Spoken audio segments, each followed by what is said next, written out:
A few months back, I headed up to the Rubicon to go four-wheeling and didn't make it far before my truck caught on fire. I was able to get the fire out, but today we're going to talk about what caused it and how you guys can avoid this happening to you.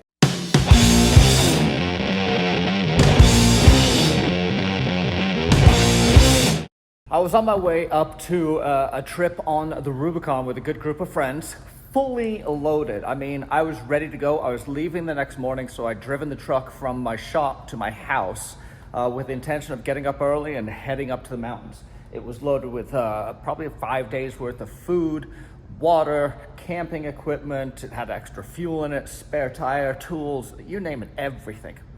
Well, as I was driving back to my house, I noticed that the steering was starting to get a little weird. Didn't think much of it, but did stick in my mind a little bit.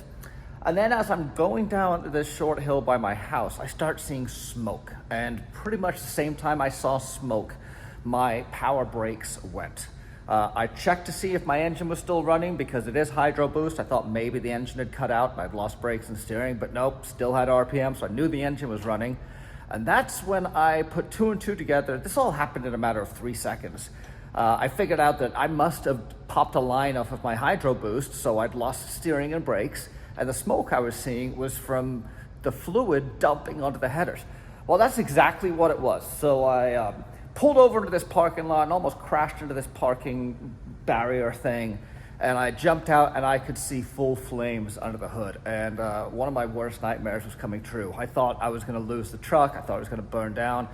But fortunately, myself and several other people nearby had fire extinguishers. I also had about 3 gallons of water that I just dumped all over it. I didn't open the hood because I didn't want to feed the fire, so I was just chucking water underneath the underneath the wheel well to try and put it out. I didn't really want to use fire extinguishers, and I say this with the utmost of caution.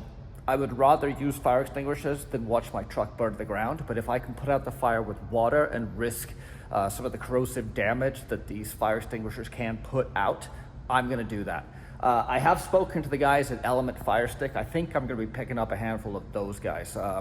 Really cool little product, small, easy to store, and non-corrosive like some of the chemicals in the dry fire extinguishers. Anyway, I found the cause of it. It was a power steering leak. Let's take a look at this. It's actually rather concerning just because I had just put these fittings on. I'd swapped the hydro boost instead of my vacuum boost that I had before.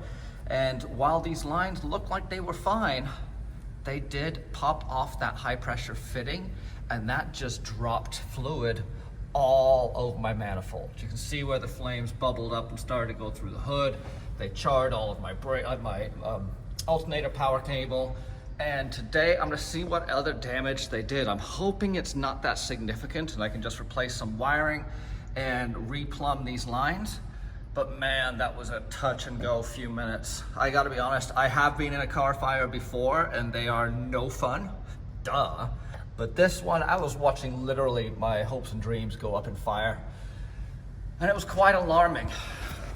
Fortunately, through the help of strangers and myself, we did put it out. And nothing was lost that I don't think we can repair. But let's dive in and see what the damage looks like. 10 years of producing videos and building these trucks has taught me what works and doesn't. I'm now bringing that to you guys. If you would like a custom truck by Merricks Garage, reach out to us. Go to my website, fill out a form, give us some details about what you're looking for, and someone will reach out to you to discuss your build with you. Well, I'm cautiously optimistic that I don't have a whole lot of damage. I've got some melted wires underneath that I'm gonna deal with. Well, melted sheathing and covering, but this is the main issue, is just my coil harness. This thing got fried.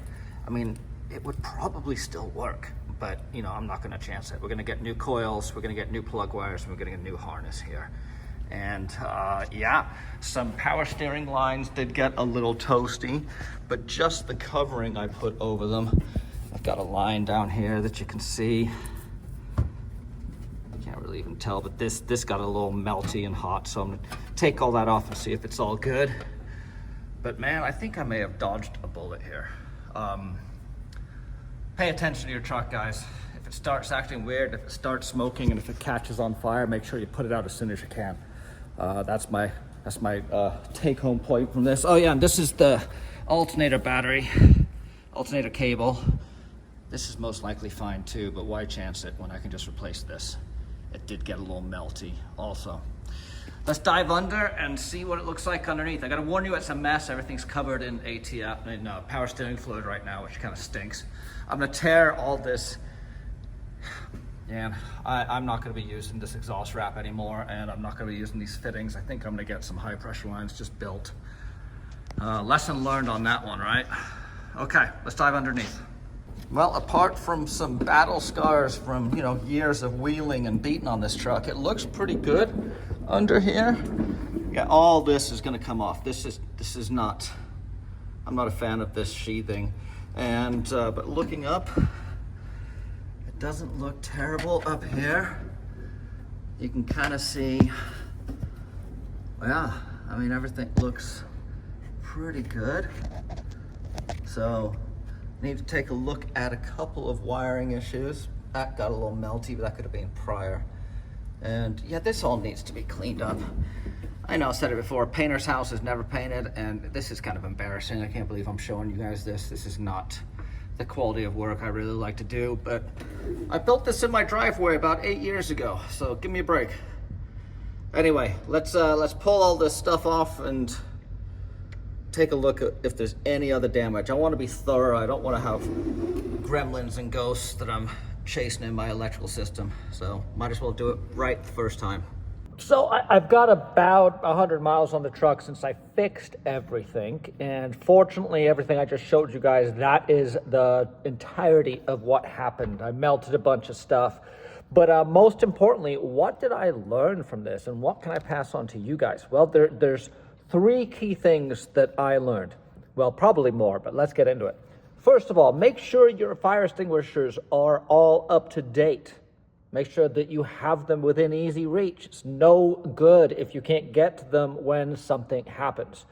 2, if you do not have appropriate crimping or hose making capabilities, go get them done at a reputable shop.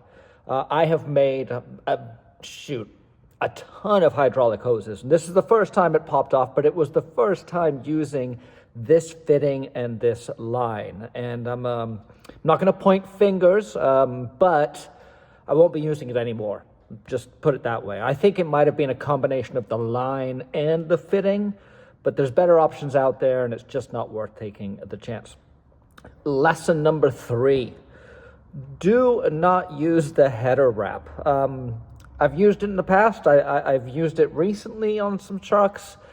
I always like how it looks, but what added to the situation, what added to the problem with this was that it just was saturated with power steering fluid, and it just soaked it up like a sponge, and it just kept burning. It was like a candle that I couldn't get out. So I'm going to be tearing that off of my truck, and in the future I'll probably just ceramic coat my headers. So important lessons learned. I'm fortunate that nothing of great value was lost. Like I mentioned, it could have been very, very tragic. I'm grateful it wasn't. I suggest you guys go out and take a look at your rigs, make sure there's no leaks that are concerning to you, and get that fire extinguisher updated. I'm going to pick up some of these Element fire sticks because they're non-corrosive. I've seen them work remarkably well, and I just think it's a great solution. I'm going to share a video up here from when we did make it up to the Rubicon. This was several years back when a bunch of us went up and full-size rigs took over the Rubicon. It was a great trip. I think you guys will enjoy it. And give me a subscribe down below if you think this video helped you. I'd greatly appreciate it. Or drop me a line, leave me a comment. Oh, we'll see you next time. Merricks Garage.